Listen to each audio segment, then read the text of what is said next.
How can we be certain that something exists? How do you know if something is real or something is just imagined?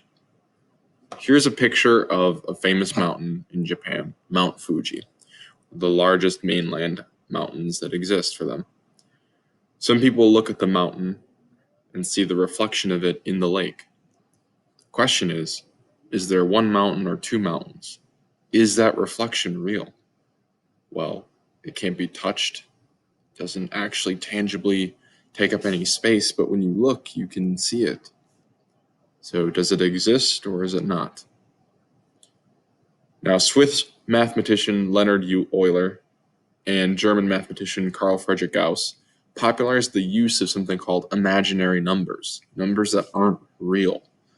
So when we think of what numbers represent, they represent quantities, right? Numbers were invented when we had to count livestock and grain and food and everything.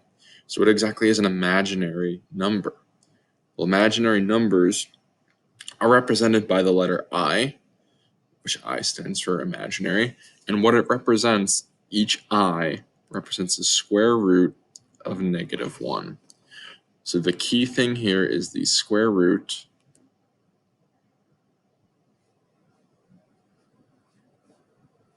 of negatives. You may be thinking, well, that's probably not a big deal, but if you've played around with a calculator long enough, maybe you have seen this happen. If you take the square root of -16, it'll tell you undefined. The calculator is telling you that you cannot do this. This does not actually exist. So what do? Well, what these mathematicians thought of doing was taking the square root of 16 and multiplying it by -1.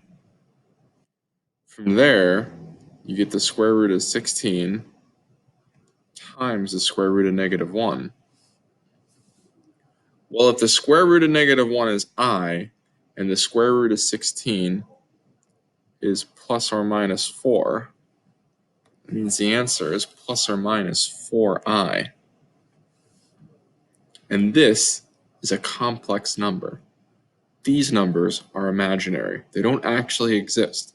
We just pretend that they do because what they open up for us is an amazing world of imaginary and complex numbers.